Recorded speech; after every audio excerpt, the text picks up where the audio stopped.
নমস্কার, আপনারা দেখছেন ট্রাভেল নিউজ। আর আমি বসে আছি বিশিষ্ট অর্থনীতিবিদ মিস্টার অশোক কুমার লাহিড়ির কাছে। আমরা একটা শুনবো যে অর্থনীতির অবস্থা, আমাদের পশ্চিমবঙ্গের অবস্থা খুব খারাপ, তারপরেও উনি উদ্যোগ নিয়ে শুরু করেছিলেন একটি প্রজেক্ট, যে প্রজেক্টটা কোনো পারমিশন পাওয়া যাচ্ছে না। গত 3 বছর ধরে 3জন মিনিস্টারের কাছে যাওয়া হয়েছিল, কিন্তু সেখান থেকে কোনো এনওসিও পাওয়া যাচ্ছে না। তো সেটা কি ছিল এবং যার ফলে অনেক মানুষ কর্মসংস্থান হতো এবং আমাদের উন্নয়ন হতো অর্থনীতির, সেই বিষয়ে আমি ওনার কাছ থেকেই শুনবো কি প্রজেক্টটা ছিল। প্রজেক্টটা একটা ভারত সরকারের প্রকল্প রয়েছে, বর্ডার হাট। বর্ডার মানে সীমান্ত, হাট মানে হাট, বাজার হাট। তো একটা স্বাধীনতার পূর্বে দেশে ভাগ হল একটা অর্থনৈতিক অঞ্চল, যেখানে ওখান থেকে মাছ আসে, এখান থেকে আলু যায়, এরকম ব্যবসা বাণিজ্য হতো। সেই ব্যবসা বাণিজ্য হঠাৎ সীমান্ত হওয়াতে বন্ধ হয়ে গেল। তো ভারত সরকারের একটা স্কিম রয়েছে, সেটাকে বলে বর্ডার হাট। এটা দেখবে মণিপুরে মোড়ে বলে একটা জায়গা আছে। মোড়েতে একেবারে মিয়ানমার সীমান্তে, সেই মোড়েতে প্রচুর ব্যবসা বাণিজ্য, ধরনের ব্যবসা বাণিজ্য। এখন আমদানি রপ্তানিতে তো কিছু কিছু নিয়ম কানুন আছে, আমদানি তো সবকিছু করা যায় না। এইখানে হচ্ছে বর্ডার সীমান্ত পাশাপাশি যে জায়গাটা রয়েছে তার 3 মাইল কি 6 মাইল, আমি ভুলে যাচ্ছি কতটা জায়গা, সেখানে 2 দিন কি 3 দিন এরকম হাট বসে। ওখানকার লোক এখানে আসতে পারেন, এখানকার লোক ওখানে যেতে পারে। মূলো, কলা, রেফ্রিজারেটর বিক্রি করা যাবে না, কারণ রেফ্রিজারেটর তো আনতে গেলে শুল্ক দিতে হবে। তো সেই বর্ডার হাট প্রকল্প বলে একটা প্রকল্প আছে, পশ্চিমবঙ্গে একটিও নেই। তো এটা আর কারণ নয়, এটা আমি বলেছিলাম যে ভারত সরকারের কাছে লেখো, আবেদন করো যে আমাদের এখানে এখানে বর্ডার হাট বানানো হোক। যেহেতু দক্ষিণ দিনাজপুর 3 দিক দিয়ে বাংলাদেশ দিয়ে ঘেরা, আমাদের সব কিছু জিনিসপত্র পাঠাতে হয় কিংবা আনতে হয় বাংলাদেশ, এই পশ্চিমবঙ্গ কিংবা অন্য জায়গায় কিংবা ভারতবর্ষের অন্যান্য জায়গার থেকে। আলু, কলা, মূলো, মোচা, এগুলো তো ওখানে বিক্রি করতে পারলে ওই দিকে সুবিধা হবে। ওকে দূর থেকে ঢাকার থেকে কেউ আসবে, ঢাকার থেকে জিজ্ঞেস করে একটা বর্ডার হাট করলে ঢাকার থেকে কেউ আসবে না। সংলগ্ন এলাকার থেকে সাধারণ পুরুষ স্ত্রীরা আসবেন, যাদের পূর্বপুরুষ চিরকালেই জয়পুরহাটে যেমন মেলা হাট বসতো, সেখানে এখান থেকে লোক যেত, ওরা আসতো হিলিতে। তো সেই কিন্তু এরা আবেদন করলেন না। তো 4000 প্রায় 200 কিলোমিটার এরকম,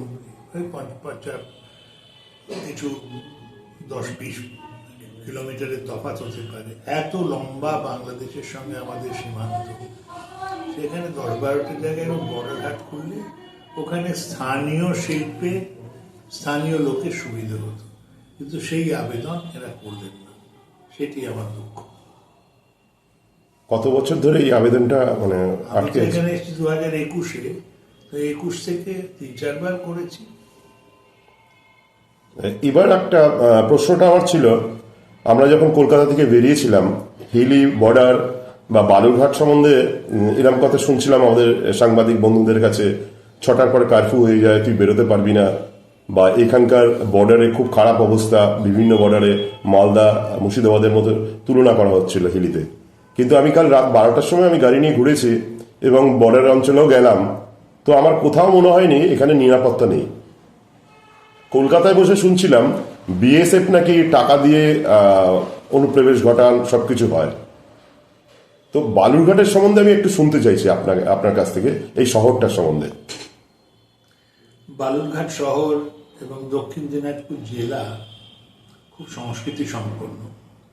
আমার মা বাড়ি এখানে ছিল, সীমান্তের ওপারে। এখানে আমি কোনো নিরাপত্তা কর্মী রাখিনি। এই কিছু কিছু আমার দলের সহকর্মীরা, যুবক 2-3 জন আমার সঙ্গে থাকে, ঘুরে বেড়ায়। এখন অব্দি কেউ গালাগাল দেয়নি, মারামারির তো কোনো প্রশ্নই ওঠে না। নমস্কার বললে সবাই প্রতি নমস্কার জানান। তো সংস্কৃতি তো রয়েছে। এটা তেভাগা আন্দোলনের সময় কাজ হয়েছে, স্বাধীনতা সংগ্রামে এখানে লড়াই হয়েছে। চুরকা মুর্মু আমাদের এখানকার আদিবাসী যুবক, কম বয়সে মারা গেছে। 1971 সালে বাংলাদেশের মুক্তিযুদ্ধের সময় প্রাণ দিয়েছে। তো এখানে নিরাপত্তার অভাব তো আমি কিছু দেখি না। আর এই যে বিএসএফ এর গল্পটা একটা ভূতের গল্পের মতো। আলু যদি বাজারে থাকে, এক একটা পচা থাকবে, তার মানে সব আলু পচা নয়। তো বিএসএফ এর আমি যা দেখি, ওই কারফিউ এর কথা বললেন, এখানে নিয়ম হচ্ছে ইন্টারন্যাশনাল বর্ডার, যেটা 0 পয়েন্ট, ওখান থেকে 150 গজের মধ্যে কোনো নিরাপত্তা স্ট্রাকচার বানানো যাবে না। তো বাংলাদেশ আপত্তি করতো যে কাঁটাতারের বেড়াও নাকি নিরাপত্তা একটা স্ট্রাকচার। তো যাই হোক, আমাদের কাঁটাতারের বেড়া সব জায়গায় নেই, অনেক জায়গাতেই রয়েছে। সেটা সীমান্ত থেকে 150 গজ দূরে, ওখানে বিএসএফ রয়েছে। 0 পয়েন্টে কেউ নেই। 0 পয়েন্টে বিডিআর দেখতে পাবে, বিএসএফ কাউকে দেখতে পাবে না। তো ওই যে বেড়া, কাঁটাতালের বেড়া, ওখানে তুমি গেলে তোমার আধার কার্ড চাইবে, কোথায় যাবে বলো, আমি গেলে আমার বলতে হবে আমি এমএলএ, তখন বিএসএফ যেতে দেবে। ওখানে যাদের জমি জমা রয়েছে কিংবা গ্রাম রয়েছে তারাও যেতে পারে। যে রাত 24 ঘন্টা তো খোলা রাখা সম্ভব নয়, কারণ ওখানে সেন্ট্রি রাখতে হবে। তো সেন্ট্রি আছে, গেট আছে। তো ওখানে নিয়ম যেটা, সন্ধ্যে 6টার পর একটু নিষেধাজ্ঞা আছে সকালে, কারণ রাত্রির বেলা কে যাচ্ছে কে আসছে দেখতে হবে। তো কারফিউ তো আমি কোথাও আছে বলে জানি না। ওখানেও যদি কোনো বিপদ আপদ ঘটে, কারো হাসপাতালে যেতে হবে, সেই অনুমতিও পাওয়া যায়। কিন্তু কাঁটাতারের বেড়া, কোথাও কোথাও গেট আছে বলে সেই নিষেধাজ্ঞা রয়েছে।